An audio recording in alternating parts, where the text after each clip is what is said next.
Well, just like Brad Stevens, Indiana men's basketball's winning streak was short, but very enjoyable while it did last. And with that, we welcome you back to the Hoosier podcast, brought to you by the Field of 68 podcast networks on the Field of 68 Media Network. Alongside Ian Plaskoff, I'm Austin Platt. For joining us for the first time, we talk about IU basketball in the best way possible every single week, recapping games, talking about what is next, and obviously in what I like to call this is like the dog days of the basketball season. Like August is the dog days of baseball season.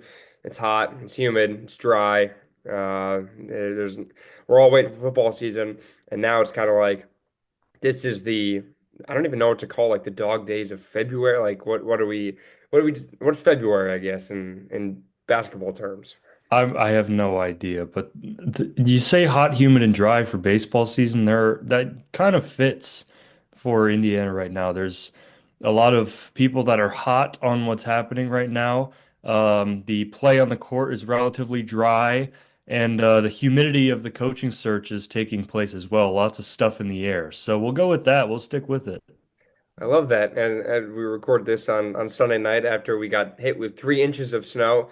And unfortunately, Indiana's cannot build off their winning streak and pile on as the snow has here in Bloomington. As clearly the groundhog has lied to us and said that the 6 more weeks or spring coming early is a joke. So here we are recording this. Ian, I guess how you doing otherwise? I know it's been a busy week. We've been traveling. I know I was sick last week. It's kind of been all over the place, but hoping to regroup now and I guess get ready for this home stretch. Yeah, it's been a little bit since we've talked some IU basketball, but I'm gonna be honest, it really hasn't been that bad at all. Like there has not been much to talk about in terms of, you know, enjoyability, if that's even a word. But no, I've been solid otherwise, very busy, been doing a lot of things with other sports, but I have been paying attention to Indiana basketball and all the things that surround it. My favorite of them so far has been the Twitter profile pictures of Brad Stevens or whatever. It's not even Brad Stevens. It's like an old Bobby Knight photo that everyone just puts their profile picture on like for his head. So that has been enjoyable, but on court, I haven't been too excited about that. No, I don't know. That's a fair way to put it. And Indiana even got a win this week, man. Like that's how much like or just our opinions of this team. Like we had a high beating Michigan State. We'll talk about that, and then obviously the home loss to UCLA, and now we're in the middle of a nice 9 day stretch where Indiana does not play as they prepare for the Boilermakers following Sunday. We'll probably have a preview out for that later in the week. But I guess we'll quickly talk about both games and kind of what do we look for in these last 6 games of the season? Five, I think it is. You get three at home, and then that West Coast trip sandwiched in there. And then the Big Ten tournament, we'll talk about kind of what we're still looking for. Some news came out about some coaching stuff, some quotes to look at, and even a non-conference matchup, which has been rumored by John Rothstein. We'll get to that. Let's start with Michigan State, man. The high of the year. Like you go on the road and you get a like one of the best wins in the Big Ten you can get this year. And with the Izzo passing night and all of that and tying it to the game before and everything had built up to Tom Izzo passing Bobby Knight as Michigan State blows out Indiana at the Breslin Center, and what a game this is. Michigan State gets back on track, and it is right back in the Big Ten hunt. Cue the he tricked me meme. Pull that up. Put the top hat, and bring out the wand, and it's no longer Kenny Payne on the other side. It is Tom Izzo as Indiana implements a 2-3 zone, goes into the Breslin Center, and wins 71 to 67 in a game where Indiana was down early, and then just a remarkable stretch defensively, and just overall one of the best wins all year. The stars of the show. Malik Reneau had a phenomenal game, a double-double, by far his best game, arguably this year in 29 minutes, 19 points, 12 rebounds. Ballo had 14 and 10. I know he's been not playing his best basketball as of late, but the big men come through in the zone. They play great defense, and Michigan State just could not shoot the three. That's been a theme for them kind of all year long. And Mike Woodson did it. He put the zone back together when he essentially has nothing to lose, and he completely tricked Tom Izzo and just It was a laugher. It was almost just like, did Indiana really just win that game, man? That's kind of like what I was like. But just overall, a huge relief for the program, for the fans to get that win and to keep the Knights' record tied with Izzo for just a few more days was so satisfying. I'm going to be honest with you, Austin. I was fully bought into the agenda of, ooh, this is going to be the greatest day for Michigan State basketball. They'll pass Bob Knight, or Izzo will pass Bob Knight against Indiana. They'll win by 15 plus.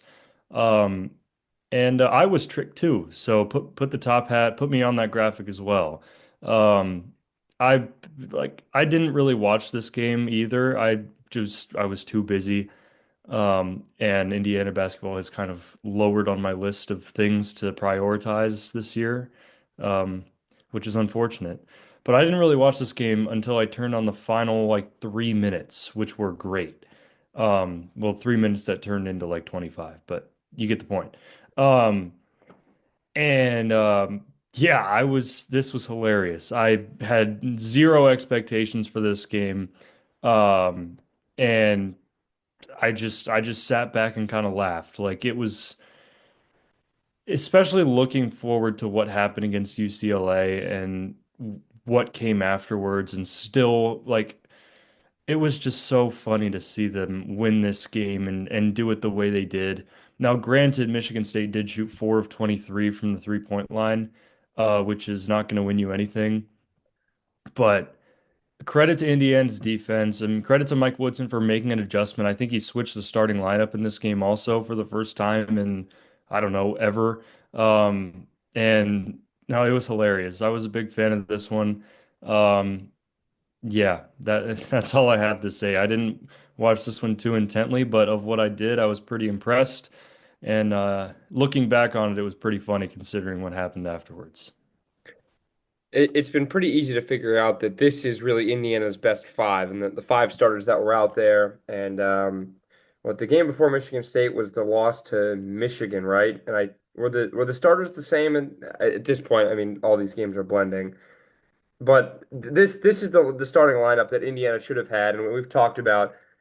Everyone's got either you're good offensively and you're defensive, like a traffic cone out there and just someone you can't rely on, or you're great defensively, you don't have the scoring touch. Looking at you, Anthony Leo, but not everyone can do a little bit of both. And that's why you're kind of trying to balance everything. But Indiana kind of had that with this lineup, starting both Leo and Galloway, having Galloway as the main ball handler, Goody and Ibaka as your two shooters, and then playing one big with them with Ballo inside. This is what the lineup should have been all year. Like this is exactly what it should have been. And you bring three guys in that starting lineup who played last year and played significant minutes on granted on a team that was bad. And at this point last year, like you mentioned, these episodes are tough to record. Last year, Ben and I were just like scratching for stuff to talk about. And then all of a sudden, the Mike Woodson, like, oh, he might get fired news, like started to really ramp up. I'm like, okay, we have something to talk about. But during that tough losing streak last year, it was just like, okay, that was a bore. And that team was just not very good. But you bring in Ballo, someone who has experience, and Goody as the other guy in this starting lineup, who obviously knows what it's like to play for Indiana, having grown up in the state and played with a good Illinois team the past few years. But this is what it should have been like all year. You have Ballo and Renew rotating out. They played great in the zone. I thought Ballo played well defensively as well, stepping up in that 2-3 as that main guy in the middle when they do pass it to the middle for that 13, 14, 15-foot jump shot that you try and do to break up the zone if the three-pointer especially was not falling. And you're right, the late game execution, the fouling, the making the free throws, doing everything right. Indiana has kind of done this before against, like, I remember they did it last year against Michigan, like, and everyone's like, we don't know what Michigan's going to look like, but Mike Woodson completely outcoached Juwan Howard, and it's like, well, I hope everyone outcoaches Juwan Howard because now look, he does not have he is no longer the Michigan coach. And now look who's the Michigan coach. They're on top of the Big Ten right now in Dusty May. Maybe that's insinuating something what I want to see in the next 2 months. Maybe we'll get to that. But Indiana did everything well right at the end. It was like I had I had a really good feeling IU was going to win this game. Just with under 4 minutes to go, it was like a 7 or 9 point lead at that last media timeout. It's like I feel pretty confident. Like Indiana, 28 free throws, then hit 20 of them. Everyone, it was over 60%, I believe, from the lineup than Galloway, who Missed his one lone free throw, which I think has happened more than once this year. But in the end, like you let Michigan State beat you from the outside at home, which is not usually what you want to see, considering we saw what happened against Wisconsin. And Indiana let Wisconsin run them out of the building in the first 5 minutes by hitting a bunch of threes. But that's why Wisconsin might be the best team in the Big Ten, as they beat Purdue on Saturday in Mackey and really, proved that they might be very well. Them and Michigan could be 1A and 1B in this conference. But Indiana did everything right at the end, and a relief, I think, for everybody, especially Mike Woodson, just seeing that locker room video, just a subtle fist pump, like, a lot of energy has been expended from him. Not necessarily on the court with what he does or says, but just it's been taking a toll on him emotionally from the news and everything that's kind of happened since the announcement, which is now 10 days old, that he would be stepping down at the end of the season. But just a relief. That was the first thing that came to mind, Ian. I think it was more relief for me in the sense of that was big for making the Big Ten tournament because you keep looking like Indiana is in the worst possible spot because they are like 2 games away from missing the Big Ten tournament and like 3 games away from being right back on the bubble and like in the conversation for the NCAA tournament. It's such a weird place to be. Um, and they have the chance to fall all the way down or get all the way back up with these final 5 games. That's Austin, it feels like that's how it's been for the past couple months, even of just like staying like walking the tightrope of being at the bottom of the Big Ten and being a tournament contender, which doesn't really make sense, but I don't know, that's just how the cards have been played. Um, but this was big in the better part of that tightrope in getting back up into the tournament conversation. And it was good to see a win. It was good to see the guys like finally, like we've seen so many late game blunders. We've seen like 35 minutes of great basketball, 39 and a half minutes of great basketball, 39 minutes and 50 seconds of great basketball. But they finally put it all together and played 40 and got a win. So that was nice to see. Um, but another a big win for boosting that resume in the chances of hopefully getting themselves back into the conversation. But if anything, preventing yourself from missing the Big Ten tournament, which would just be a flat out embarrassment.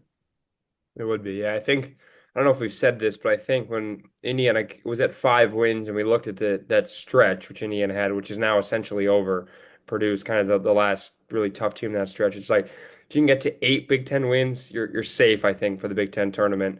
And I know the teams at the bottom kind of been fluctuating. Like Minnesota's playing well. I think Washington beat Penn State the other day. Nebraska will pick up a win here and there at home. So everyone's kind of will get wins. USC has been a funny team, but I think if we get to 8, you feel pretty good. And now you only need two in the last 5 to get there. And with the teams you're playing, it should be better. The message I think would have been easy had we recorded during the week and be like, "Hey, you go sweep this homestand, this 3-game homestand, which Indiana has, and now obviously one done, two to go." Then you're in. I think you're in the picture. And the UCLA game fell just a bit short. Let's move on to UCLA. Oh, first off, now that Michigan State has and Tom Izzo has broken the record, when they put his, banner or his, something in the rafters commemorating it, most wins ever, need the asterisk that says 2-3 versus Mike Woodson, assuming they don't play in the Big Ten tournament. Mike Woodson will have a better record against Tom Izzo in his coaching career. We just need everyone to let the Big Ten know that a disciple of Bobby Knight was someone who had a better record than Tom Izzo did against him. And also make sure to not hang whatever banner or whatever it is upside down. That would They be can an important step. They could, yeah. Make sure you don't do that, and even if you do, just make sure the lettering on the asterisk and the small lettering underneath that says Mike Woodson. Make sure that is right side up, even if everything else is upside down. It's like the small text in those ads you see for like whatever medicine it is, and it's like in size 3 font when people who actually need to read it can't read font that small. Always kind of gets me how advertisers get away with that. But anyways, Indiana got away with the win at the Breslin Center, and then had the chance to come home and to a pretty good home crowd, very supportive. It was just the second game, Ian, that I went to this year as a fan on Friday night. which is kind of crazy to think about as I kind of piece that together. Um, and Indiana fell short to UCLA. Final score 72-68 in a game where IU was down 10 at the half and had the shot to win at the very end with Mackenzie Mbako off the inbound. They got this inbound play right, and Mbako, who missed a kind of a wide open layup to, I believe that would have been to tie the game. Had the chance at an open three in the corner.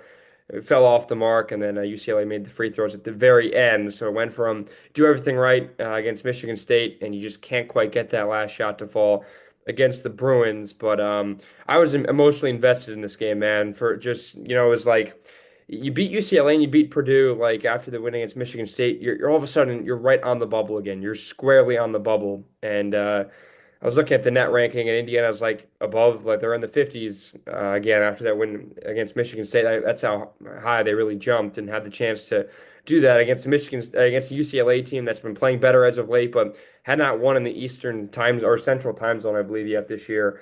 And they got it done, held on very late. The Mbako stuff, man, it's like he's getting a lot of hate, and that layup really looms large. But let's be honest, Mbako is the only reason why Indiana was in this game in the first half, and he only played because of injury in 7 first half minutes. He had 6 points, all of them from inside. And it's just like that one stings. And Mbako's a guy this year that has not shown a ton of emotion. You could tell that one really stuck with him. And as soon as he missed it and Goody fouled the UCLA rebounder, Malik Renew went over to him and consoled him. And it was like, you really feel for those guys. Yeah, that was a tough one. I was there as a fan. I think it was my third or fourth time going as a fan this year. First thing I have to say, the stripe out was awesome. That was my first ever stripe out that I've been to at Assembly Hall. That was cool. Well executed. And I mean, the crowd wasn't, it just didn't feel like it was that into it, except for when that grandma was on the Yes. Jumbotron dancing, which was I don't know if you anybody listening saw this on Twitter, but that was hilarious. She really got the crowd going and she started the run in the second half after they showed her on the Jumbotron. But at any rate, yeah, Mackenzie Mbako, I mean, he played a good first half, did not shoot the ball well. 6 of 17 from the field, 2 of 9 from three. And like you go to that inbounds play, and it looks like what they were trying to run against oh, who was that? Everything's blending together. Maryland. Maryland, yes, thank you. Um, looks like that play, and they had a like I don't think there was anybody within 5 feet of Mbako, and just missed a shot, and that's really what this game came down to. Like Indiana just did not make as many timely shots as UCLA did. They shot 40% from the field, 7 of 29 from three. They really like that was the difference. They didn't turn the ball over. They only turned it over 8 times. Scored 16 points off of UCLA's turnovers. Only got out rebounded by three and out rebounded UCLA by three on the offensive glass.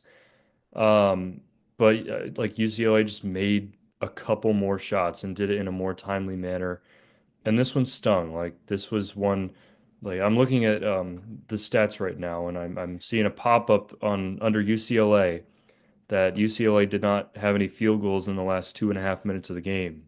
You'd think, oh, that's great. Indiana has a nice chance to come back, and then Indiana goes 1 for 8 on their last 8 field goals and misses their last four. Like the chances were there. Um, it all just came down to missed shots. Like that was as simple as it sounds. That's what it was. Like there was nothing else, at least that I can think of, that really turned this game over. Um, it was just a couple more made shot. Like UCLA made one more shot from the field than Indiana did, and two more threes, and that's it. Yeah, just scoring 25 points in the first half. Like Indiana had nothing offensively. Like Malik Renew had 14 points. I think a bunch of them came in. He had 11 second half points, but it was in 10 second half minutes. But it was like it was tough at times to have him on the floor. Just at times defensively, like Indiana was getting beat by the dribble drive in this game. Like Ibaka was getting beat. Galloway at times was getting beat. It was tough to watch, and UCLA's guards did a pretty good job in this game. They had rather balanced-ish scoring and got a bunch of scoring points. off the bench. They had 27 bench points. To be fair, Indiana had 22. That's because you're bringing Malik Reneau and Miles Rice off the bench, two, essentially bona fide starters that are now coming off the bench. Um, 20, yeah, just 25 points in the first half was not enough. Losing Mbako to injury I mean, it was essentially 15 or so minutes of that game. It was like 10 minutes of the last 10 minutes of the first half and the first five-ish minutes of the second half. And he could not buy a three in that game. 2 for 9. And Goody, um, he struggled as well from beyond the arc. He had, 2 of 9. Indiana just has a team 7 for 29. And UCLA was 9 of 20. So that's the difference right there. The free throws and just a late game execution and really stings. And this one, it felt like, we could rank, which game hurts the most. Purdue, Michigan, Maryland, this game, like they're all close losses. You could even throw Northwestern in there just because it was a competitive loss. And this one, like for me, like Purdue was one just because no one gave anyone a shot for that team to win. And this might actually fall right underneath that just because it was kind of like the Maryland game. Like they were down most of the time, like back and forth. It was never like that Maryland game was a real game of runs. This one wasn't as much, I don't think, or not nearly to the extent where, both teams had 10-0 runs or something like that. It was kind of back and forth, but just Indiana just never able to take the lead or never able to get really within one or two and have that, a good look, not a good look because you got that with Mbako, but it's like you just can't quite get over the line and get in front, and that made just such a big difference. And the crowd you could feel was just yearning for something. And thank goodness for that older fan who really helped everyone out. And she was exhausted after the first time, and then they put her on again after. Okay, those two timeouts, that back-to-back reviews in the second half was just like. I am like, this is horrendous. Like, my heart rate cannot take this. And now we're reviewing a Luke Goody shot, which with point 0.8 seconds, the ball is out of his hand. Like, can we like stop with the reviews, please? We've had to say that a few times this year on this podcast. Just like quit killing the flow of the game, man. And that's not the reason why Indiana lost by any means, but it was just like that was like another thorn in our side as we were trying to beat the fighting Mick Cronins. This was a game that like everybody jokes about Mike Woodson and getting over the hump and whatever. This was the prime example of not being able to get over the hump. Like it was like they're. Are you familiar with the slippery stairs game? Oh, slippery stairs. Oh yeah, That's this. what this felt like. It felt like Indiana basketball was playing a game of slippery stairs. They'd go up a couple of stairs and then fall and slide all the way back down, then get back up, go a little bit further, then slide right back down. Like they just couldn't get to the top stair. They just kept falling down and ultimately had a chance and didn't quite reach that top step. That's my analogy for the day. That's what this game felt like. They couldn't get over the hump, as Mike Woodson would say, couldn't get to the top stairs, I would say. Um, and it was just like it was right there, had the chances, played well up until the last minute, as we've said all year long. Except for the first half. The Indiana basketball, I in the stands, I was telling my friends when I was there. They're going to make a fake comeback twice. They'll make one going into the under 8 timeout in the second half. They'll make one going into the under 4 timeout in the second half. It happens every time. And it did happen. And ultimately, the final minute, just it happened again, where you just don't execute, don't make a shot, whatever it is, and you lose. And is that coaching? Is that players? Is that just not having a good day shooting wise? I don't know. Could be a mix of everything. Um, but it really is as simple as just you didn't capitalize when you could have capitalized, and that's why you lost. Yeah, it was tough to adjust and to kind of figure that out. Maybe Indiana's, games in the future should be on ESPN The Ocho, kind of like Slippery Stairs. Maybe, it would help all of us out if Indiana's on, some random like not that we need to be, worried about another streaming service that Indiana's on. We now Peacock and a few games on Big Ten Plus, and soon enough games will be on Paramount Plus or who the heck knows, Fox Sports 3 if that comes out ever, whatever it is. Yeah, it's just brutal. Like you missed Miles Rice right underneath the inbound on that final one. Mbako just completely missed him. That was after Miles Rice took another ill-advised shot late in the game, which could have led to that offensive rebound and putback by Mbako. He missed it. The ball went out of bounds. Bahalo couldn't grab it. And then Mbako just completely misses him, and it's just like I'm worried these guys are just checked out. Like emotionally, it's been so draining. All these close losses. It's like how much more can you do to get a win and to build off a win, which is so tough in the conference. But Indiana hasn't won at home, Ian, since January 8th. Like, yikes. Like, the team was bad last year. They didn't lose four straight. It is now at home, right? It's four straight.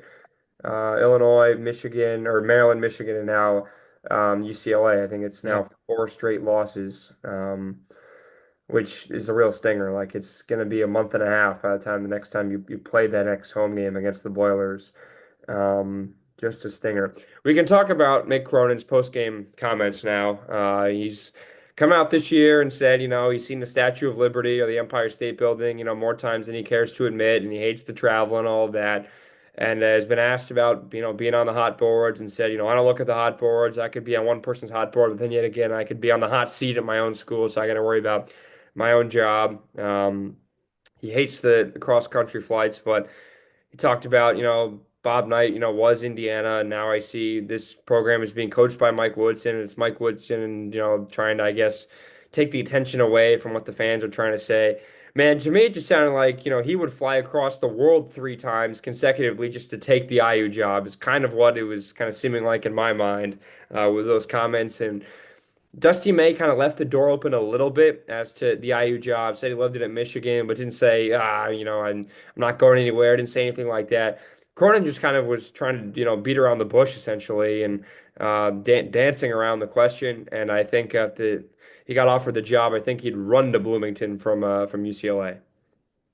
I think it's really funny that the first and only two home games so far since Mike Woodson has announced that he'll retire at the end of the season have been with two potential candidates to replace him on the opposing coaching bench. Now I didn't actually hear what Mick Cronin said after the game. I don't know why I didn't want to listen to it at the time, so I scrolled past it. But would I mind Mick Cronin as the head coach at Indiana? No, I would not. He's a guy that's won. He's a guy that has utilized the portal. He's utilized NIL. These are like we went over our boxes to check in our last episode. He fits all my boxes. He's a bit on the younger side as well. Um, he's been to a Final Four. Almost made it to a championship game. If it wasn't for Jalen Suggs. Um, would I mind Mick Cronin? I would not. He's gotten a taste of Big Ten basketball as well. All things considered for UCLA playing in their first year in the Big Ten with all the travel and other factors and everything, not a bad job at all. Um, and I mean, yeah, he did kind of beat around the bush, and I would not mind him here at all.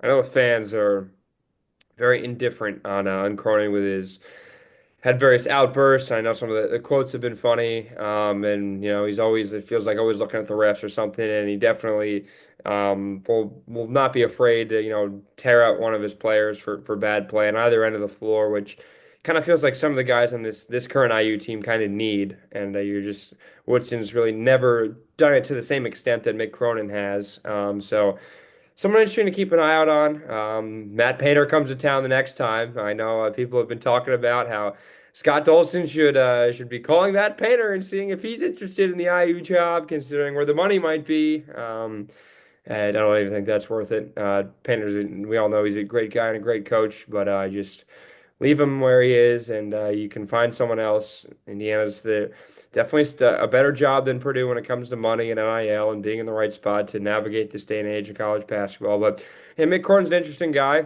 He knows how to coach at a big time program. Which obviously has not seen the same amount of respect, I guess, is kind of similar to IU in the past few decades, though, they have had a few good runs. You mentioned it, that the year they, went from the first four to the final four and nearly the national championship in the COVID year. So and name to keep an eye out on as we continue the coaching search, which we now know is now one coach less. Brad Stevens announced, or his wife announced, or it came out that he is happy with the Celtics and not going anywhere. This should come as a surprise to absolutely nobody, as we played this game 4 years ago. Brad Stevens was not offered the job. Obviously, it was Mike Woodson, and the ship sailed. And sometimes when the ship sails, there is not coming back as much as you want to try and reverse the course of the winds. And Brad Stevens is off the list, and I think we can all say this is very expected. And you're right. The whole Twitter profile and everyone, Brad Stevens or everyone changing their Twitter account to Jeff Rabjohns with a different username, reporting that Mike Woods or that Brad Stevens is signing a multi-year deal. That's over with. We can finally put that one to bed. I'll say this. All right. Indiana basketball fans are some of the most passionate fans in all of college basketball. They care, they show out, all the whatever, it's been the same. They care about everything. Please stay off of Twitter and don't believe everything you see on Twitter. There are, I mean, I shouldn't say stay off Twitter because it is quite entertaining and it's a free space to talk, but don't believe everything you see on Twitter and like you'll see like people are like, "Oh, there's a flight from Boston to Bloomington." Like that's not how it works. They'll hire like they'll go to a neutral random airport. Like we learned about this from Jeremy Gray in class last week. Like Archie Miller was hired in the San Francisco airport. Like it's going to be in a random spot where these things happen. So don't track flights. Don't stalk people. Like just let everything happen how it's supposed to happen. There are still Brad Stevens believers out there as well that continue to think that the reports are fake or whatever. Brad Stevens will not be the coach at Indiana, and there are plenty of good options out there. So just let the process run its course. Don't freak out about anything because ultimately the fans have no control over who gets hired and who does not. That's my spiel. But at any rate, yes, I'm excited to see what happens. The Twitter conversations are always funny. Um, but again, got to remember we have no influence on this. We don't. And especially with some coaches doing very well at their respective schools right now. I'm looking at you, Bruce Pearl, after the win against Alabama the other day, and winning the one versus two matchup. It certainly makes it more enticing, but then yet again, you don't know who's actually going to leave their program. And don't forget, buyouts still do exist. And Indiana is going to have to pay a bunch of money for the new coach, the assistants, and everything else. And we'll continue what has been a big spending spree, and obviously with uh, the the sharing of the collective and with NIL and all of that coming down, it will put some money in the pockets of Scott Dolson and the Iowa Athletic Department to spend that money. But then yet again, it's gonna be a long process, and obviously it'd be nice to to have this done by April 1st. But then yet again, maybe one of the coaches will be coaching the Final Four. But then yet again, there are second round games in Indy, so there's the marketing there. If you hire the coach, then you can announce it in Indianapolis somewhere where. And obviously, Indiana doesn't really play in Indianapolis anymore now with the Crossroads Classic gone, and this year there wasn't that neutral site game as there has been in years past. Something else, well, speaking of neutral site games, one was formally, or not formally, but rumored. John Rothstein tweeted out, as did many others, that Indiana and Marquette will be playing next year at the United Center as part of I think it's a double header or something. It's not a tournament, but it's just one game. They're women's games as well. Indiana and Marquette are rumored to be playing next year in a non-conference game. So I don't know who put this together, who agreed to this. It'd be funny if Mike Woodson signed off on this on his way out the door and said, "Hey, here you go, new coach. Here's a great opportunity to win a non-conference game." It's like Tom Allen buying out the Louisville game, and well, Kurt Signetti, you get Western Illinois at home week 2 on a Friday night. Good luck. If only that game ends 77-3 against Marquette, I would be dreaming. But we've been talking about this, Ian, a lot this year. The non-conference games that you have to schedule yourself and not the tournaments. That you have to have these single games, even if it's in the neutral sites. And obviously Chicago is a good distance from both Marquette and obviously Bloomington. So and obviously we know what Chicago and the IU connection there is. So very enticing for the new coach and to have immediately. Plus Kentucky, by the way, you get the Kentucky thing that starts next year, which I kind of forgot about.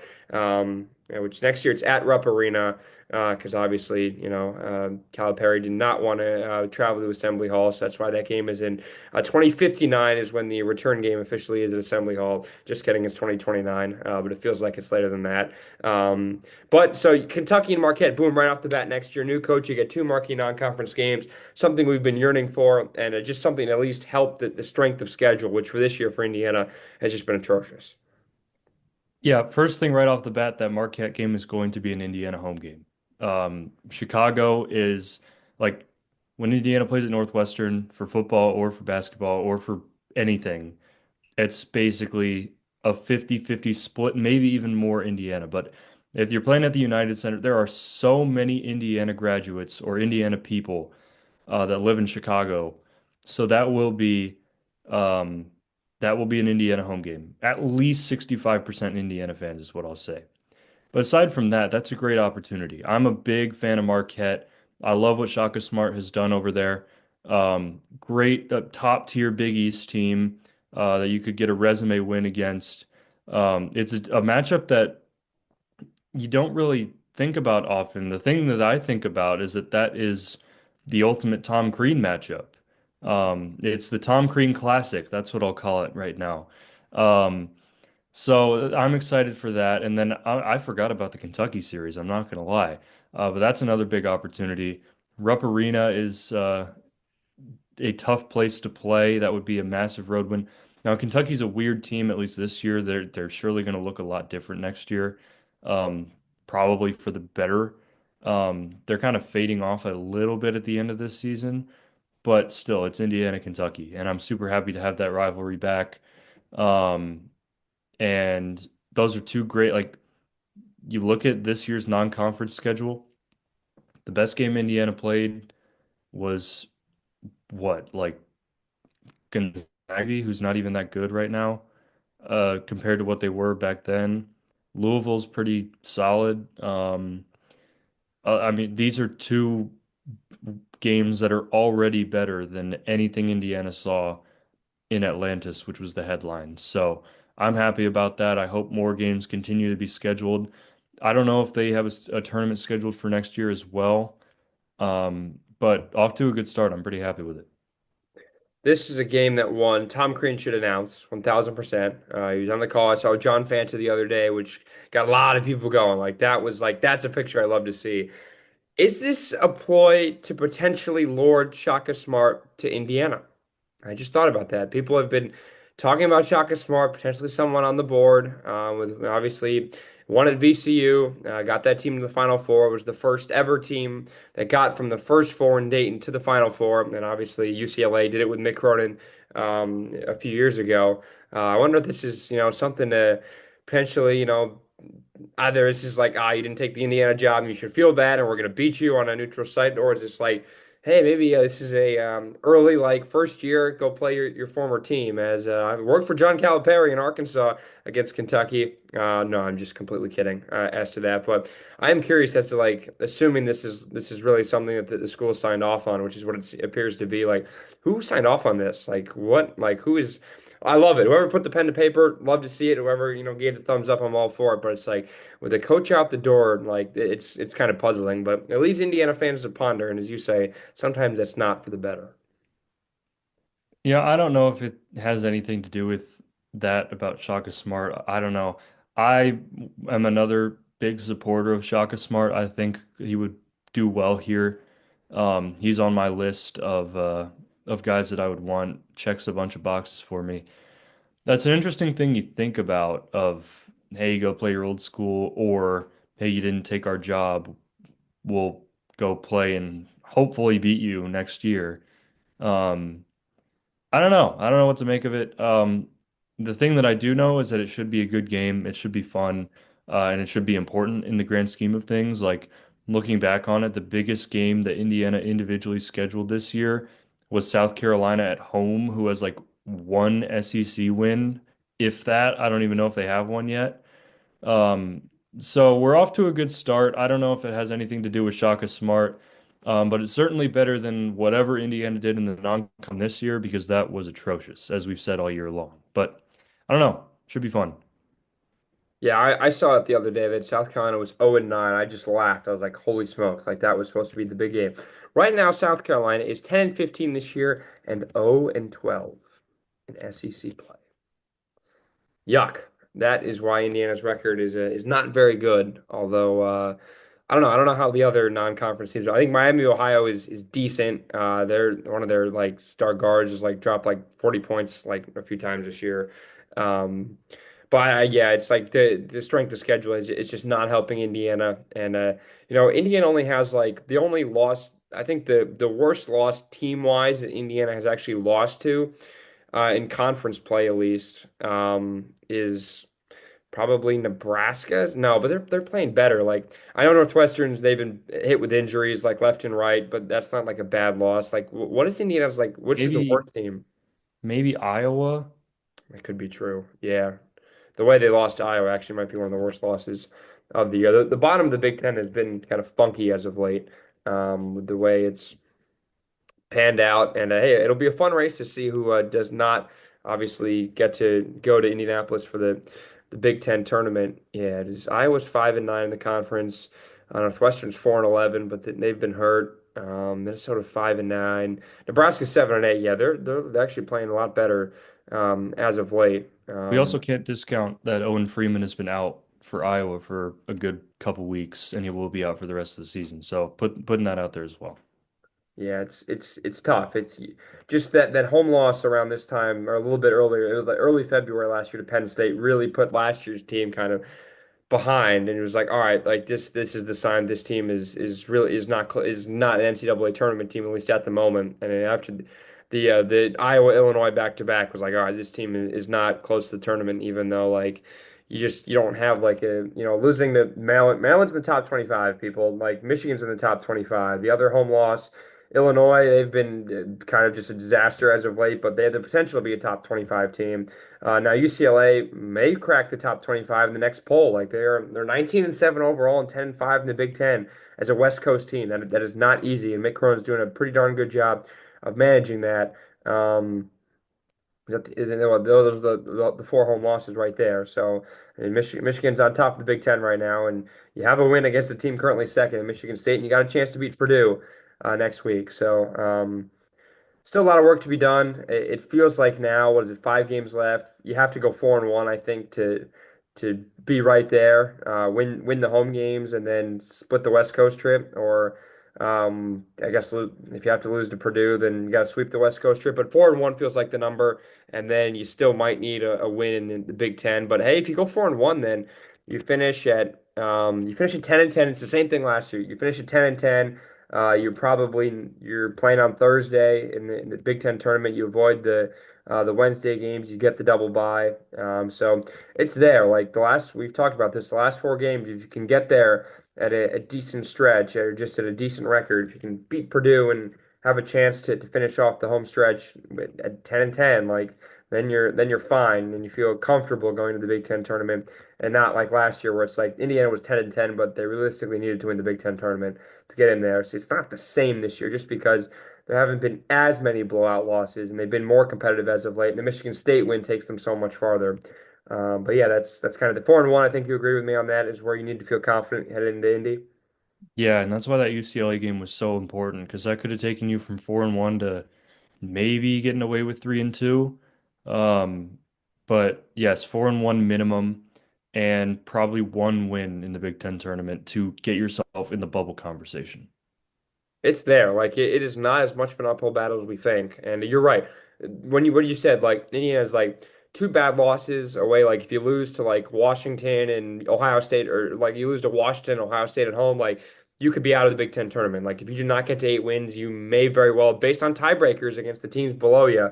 If you lose to Washington and you don't have that win against Northwestern, and you've lost to Iowa, and maybe you split against Penn State, and you have to worry about another tiebreaker. Then I mean, Penn State's got 3 wins; they're not a worry right now. But like the tiebreakers may very well come into play here. And thankfully, you beat Rutgers at home, a team below you.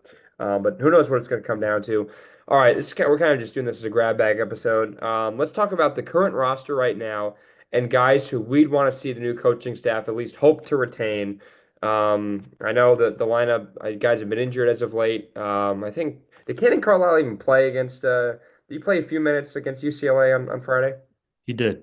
Okay, so he is obviously has eligibility. He's a sophomore, so he's got a few years left. But we know Ballo's gone. We know Langdon Hatton's a senior. I think he's out of eligibility. And Galloway, Leo, we know those four for sure will not be um, returning to IU next year. Who are the guys that you would prioritize as to people you'd want to bring back? Because let's look at it. Like last year, Indiana was in the same position. You had to bring back, re-recruit Renew, re-recruit Mbako.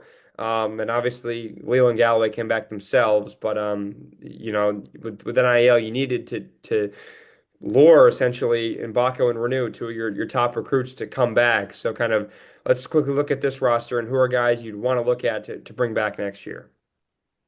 I would start out with Mackenzie Mbako. I think he still has the potential to be a solid player. The shooting ability when he's on is pretty impressive.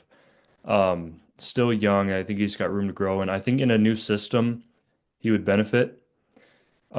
Same thing. Like Miles Rice is such a tough player to evaluate because in this system he's not really the player that he was meant to be. Because Mike Woodson has kind of turned him into a pass first guy who will get out in transition, um, and not really operate in the half court too much with the ball in his hand. I think in a new system where Miles Rice can become a feature player where he doesn't have to like passes. Like he's still got plenty of eligibility left. I wouldn't mind seeing Miles Rice back. I don't know if he will, to be fully honest with you, but I don't want to speculate on anything. Um, and then Renew is another tough one because Renew is a guy that is built for the Mike Woodson system. And I don't know how he will play in a new coach's system. Now, he's a great player. I don't know. And then Bryson Tucker, there's not really enough to evaluate either. I think his mid-range game could be valuable. He's got good size defensively. And then Carlisle is a guy that I could go either way on. And that's it. Like those are the only guys that you could even possibly think about bringing back are Mbako, Rice, Renew, Tucker, and Carlisle. Those are the only five guys that have eligibility left. So um, other than the guys that have been injured or don't play, like Newton, Cups, walk-ons, Dallas James. Uh, I want yeah, Dallas James minutes, man. I just want to see it. I don't really know. It all depends on what system. Like, give me the coach first, and then I'll make that decision. Because it system depends for me. But Ibaka would be my top guy. Probably put Rice second. That'd be I don't know. That's just what I have now. Yeah, I think you may only have really like room or like yeah, room like roster like configuration like only like one or two guys to really go after and maybe hope they come back, but like the new coach is like not gonna think about like the guys who are on the current roster like you're going with the guys that are on that team you're coaching for right now. Now that we know it's probably going to be a coach who hopefully is coaching college basketball right now, and we don't do a Mike Woodson 2.0 kind of thing. Please no. Billy Donovan, no. Just to start there. Yeah, it's tough. Like I just think for someone like Miles Rice, I just think the moment is sometimes too big for him. And I hate to say that. He's young. Like I mean, incredible story. Like red shirt, medical red shirt, then he, battling cancer. It was a ton on him. And obviously thrived at Washington State. I think the moment's been too big, and I think the late game execution with him this year is I think kind of says that. But you're right, like Indiana has not utilized him perfectly because there are times in games where like he turns the ball over once or twice, or he makes a good pass and someone else misses a shot. Like Indiana will just go away from him completely and turn him into someone who's just like not like an unusual point guard and not someone who has the ability to get downhill or has the ability to make a good pass or average 3 or 4 assists a game or someone who they want to focus on passing like what they do with Galloway. But Luke Goody is someone I'm looking out for. Like I know he's technically out of eligibility. He's a senior, but I think he could apply for a medical red shirt.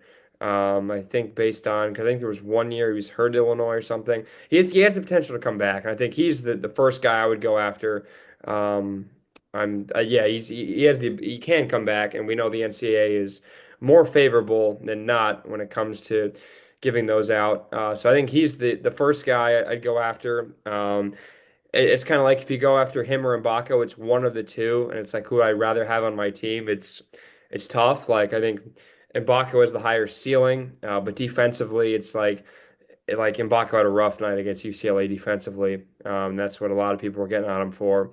And having Goodies as a vocal leader, something you're not going to have necessarily next year. I think it's something that is important, but it's tough. Like that's like I would keep it short as the guys that I would keep at least go after on this current roster to have for another year. But yeah, I think. Rice, I think just I know you're right. It's system based. Like you're right. Malik Renew is 100% someone who worked well in the Mike Woodson style of basketball and has worked especially better now playing behind Umar Ball on the bench. Like that performance against Michigan State, that second half performance against UCLA tells you what he can really be as a spark down low and getting to his left hand. And it's a good thing he's back to 100% health wise because he's had two back-to-back strong games after he didn't have like a single good thing to point at really ever since returning from that injury. So Goody's the first guy I'd go after, and if not him, then maybe Mbako, but I keep the list short. Yeah, I didn't know Goody was eligible. That is clear cut my number one. I did not know you could apply for a red shirt, and that is a pleasant surprise to me. Um, if Goody decides to come back, he's my number one, and Baco number two, and then if I had to choose between any of the remaining four of Rice, Renew, Tucker, and Carlisle, it would probably still, I don't know. It all depends on who comes in and who they bring. So Goody won. I think Goody could play in any system, which he's shown. He played in Brad Underwood's system, played in Mike Woodson's system, played well in both. Um, and then Mbako has some question marks to him as well, with, like you said, defense, motor, anything. Like you can tell Luke Goody wants to play for Indiana. Like every time he takes the floor, you can tell he is playing like he's playing with a purpose, and I respect that about him. He's been one of the better leaders I've seen in recent years for Indiana basketball. And he would be a candidate I would like to stay around and kind of, even though he's only been at Indiana for 1 year, I think if he stayed around for the new regime of whoever it is, I think he would do a terrific job of helping new players that come with the new coach know what Indiana basketball is about and kind of bring that culture. And I don't know if I would trust anybody else that could come back more with that than Luke Goody. He's someone that not only can help the players that come over, he can help the coach. I mean, it depends on who Indiana gets, but like if it's not a big name who's at a big school right now, and you go for the Will Wade or I guess someone like that, or the McCollum, I think, or McCullough, or the who's the name that's being thrown around? Is it McCollum? Is that the Is this Texas Tech? yes, yeah, yeah, Yeah. yeah. So someone who obviously is not at a big brand. Obviously, Goody could help the coach, the new coaching staff as well. And we've seen Goody in the huddle at times, almost acting as the coach. So with Mike Woodson, who knows a thing or two about Indiana basketball. So yeah, that's that. Kind of want to. We're kind of I don't want to say running out of things to talk about, but just kind of quickly wanted to push that aside. We have a full week to talk about whatever we want to. So you know what, might as well talk about that. Anything else, Ian, you want to touch on? Next, we have a full week from when we're recording this to when Indiana plays next. Kind of a nice bye week we have here. Yeah, I think it'll be good to get rested, prep again for Purdue. Like this Purdue game will make or break the season. Like we've said that for a couple of the games before, but this is truly it. Like this is your last chance to pick up a quality win that could significantly boost you up in the rankings. Um, More than like the second best in the remaining schedule would probably be like Ohio State. Yeah. Um, so this is it. Like you saw how much the Michigan State game did. It brought you right back into the bubble conversation. You were seeing like first four out projections after Michigan State. This is one you have to win. So having a week before to prep, get rested, um, maybe find a way to trick Matt Painter like he tricked Kenny Payne and Tom Izzo. I don't know. But this is important. I'm excited. This will be my first ever IU Purdue game that I'll be at in person. So I'm excited for that. Um, and again, like this team, I just hope they don't fully give up on the rest of the season like we've seen at points. But this is Purdue. Like it's going to mean more. It's Purdue at home, even more of a reason to play your best. So I just hope that translates. And if Indiana doesn't beat Purdue, you just got to win a couple of the remaining games. Actually, probably all of them, at least to comfortably make the Big Ten tournament, which is unfortunate to say. Um, but I'm excited. It'll be fun atmosphere. My first ever one, so a little added uh, a little added boost there for me. But on a team note rather than a personal note, you just have to find a way to pull this one out. You just have to, because this is the season right here. It is. Indiana played well. They had 4 days of rest before going to West Lafayette, and Purdue had a bunch of rest as well. Turned out to be an awesome game from start to finish, and Indiana has a big rest advantage. I know Purdue coming off a home loss to Wisconsin. I assume they have another game some point this week. They go to Michigan State. Oh, that's a big game. They go to Sparty on Tuesday tomorrow for a 7 o'clock tip. So. Purdue could be coming into Bloomington with a three-game losing streak. Couldn't tell you last time that happened under Matt Painter, unless when it comes to double-digit season, they do have a three-game losing streak. At least, oh well, they did until they won their 116 matchup last year. Anyways, 15 wins right now. You get to 20, you're in the NCAA tournament. It's as simple as that. You get to 8 wins in conference play. You get two more. I think you're comfortably in the Big Ten tournament, and then you can go from there. All right, that'll wrap it up here for the House Hoosier podcast. Thanks for joining us as we kind of talk about a whole bunch of different things. We'll probably maybe be back later this week. The Purdue preview, bring on a guest, and do this again because last time the preview was fun and the game was even more fun, even though it didn't go our way. But hoping for a little bit different. But for Ian, I'm Austin. Have a great week, everybody, and we'll talk to you again soon on the House.